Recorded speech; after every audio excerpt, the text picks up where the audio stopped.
When I first came up here, my hair started tingling like it does sometimes. Hi, we're Scott and Cindy. Come be a ghost tourist with us. And we'll tell you if the places are spooky or dooky.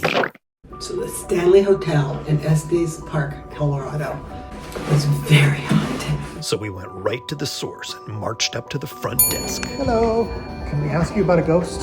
Do you feel things like, do you like being here? Are you I love scared? being here. No, Yeah. but I live right next to a cemetery too when I was growing up, so I always watch everything. Like, music would turn on by itself, all this other stuff. So Oh, fun. I love it. I feel right at home. Like, Yeah, the hotel is gorgeous. I know and we it do have doesn't some people feel- that are scared. To be here? Yes. they're Really? I've only had one thing happen where the ghost like knocked at me. Oh, what do you it mean was at knocked it? 401. All day long he was like knocking back and forth with the ghost, but he was a non-believer.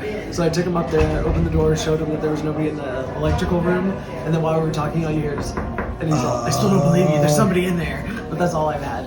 Knock on the front door of the room? Or Well, it was on the, On the wall. You go to 401, and then you'll see the bell tower stairwell. Oh, yeah. Right next to it is like a little electrical room, Yeah, and that's where we were. And that's where. Very cool. Oh, that's where we walked up Yeah. there.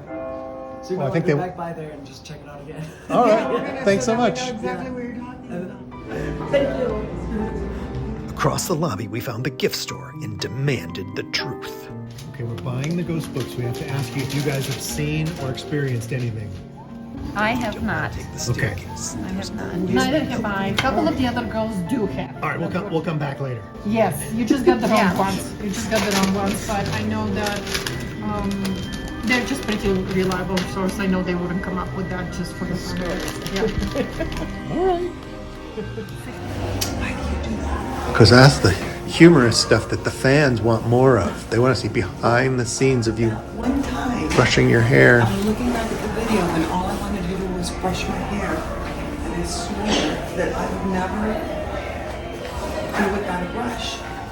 This hotel was opened by Freeland Oscar Stanley in 1909. He died in 1940 at the age of 91, so he was quite old for his day. Oh my goodness. Because that's old now, but it was even, older. And we know old. He can still be felt and seen at the hotel, okay? Mainly in the bar and in the billiard room. You know who else can be seen and felt at the hotel? Me. Okay, he also appeared to guests checking in at the reception desk, and his phantoms of his wife, Flora, playing the piano in the hotel. Oh, that's right, because she played the piano in life. And so supposedly you hear the piano playing now and they think it's still Flora, Yeah. who never finished her Blue Danube. But she is the one that looks really unhappy. Yeah, she looks like She a looks, baby. she tried to look, she just looks unhappy. I know, she looks cruel. No, she's just kind of like, One of the most haunted areas of the whole hotel is the grand staircase in the lobby. So there's this staircase between the hotel's lobby and the first floor, and it's called the vortex. There's a tornado of spiritual energy there. It's sort of a paranormal portal for ghosts to come over. Guests report cold spots and feeling dizzy on the stairs. Might just be altitude sickness. well, And some say that they feel like something has walked right through them. Have you ever had someone go through you? What about this morning? Okay, we can't use it. Orbs and distortions have been caught on camera, and Mr. and Mrs. Stanley have even been seen there, hand in hand, watching all the hustle and bustle up and down the grand staircase. He's seen a lot of places. That was like 4 different places. he lived here, right? This was his hotel, so he's all over the place. All right. But if you don't want to take the staircase, there's always the elevator. Red rock, red rock, red rock. I can see the walls moving behind the glass.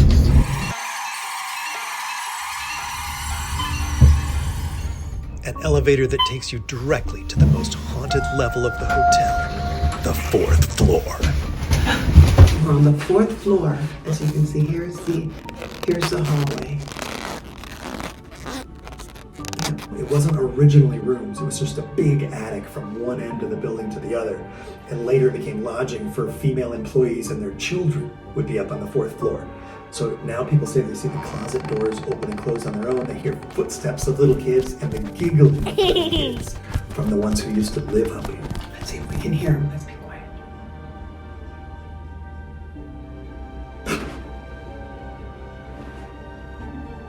If you're a little kid, giggle for us. If you're here, run down the hall for us.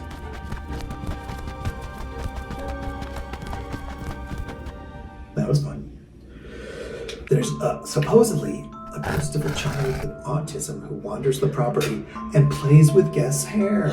Well, I meant to say, I felt my hair. My hair being touched when we got to the 4th floor. When I first came up here, my hair started tingling like it does sometimes. That was bad lighting on me. You can't put any of that in. And if you had to give that child an evaluation, would you say he had autism? Yeah. How do they know the child has autism? The ghost child has autism? Because he was given a vaccine when he was little. That causes autism. Yes, JFK. Oh, okay. Robert F. Kennedy. Who is it? Yeah. Okay, so there's. Was that a disembodied voice? Well, it sounded like it was in the hall. It did sound like it was in the hall. It sounded like, It sounded like, huh? yeah.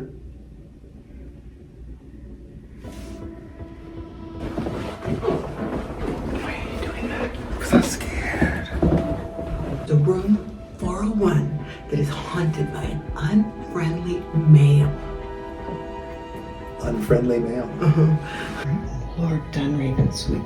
So it's Lord Dunraven that's the mean man. Maybe. Women have claimed to be touched by him while in the closet.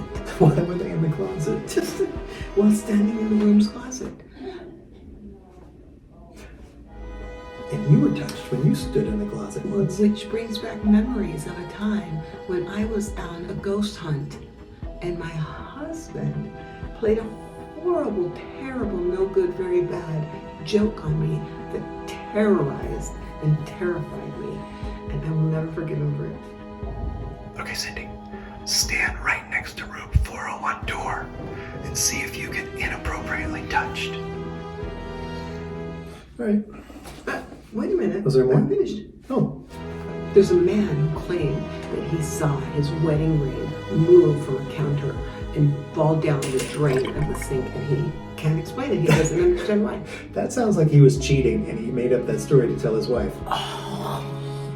He was on the counter and he fell down the drain. And I was on a work trip. I was on a business trip, honey, in Colorado in Estes Park.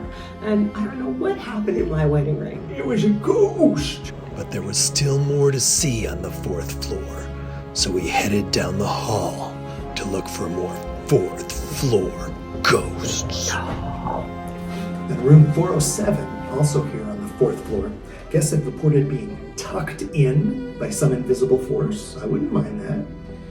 And the others say someone sits at the foot of the bed and they can feel the weight of somebody sitting on the bed, but there's nobody there.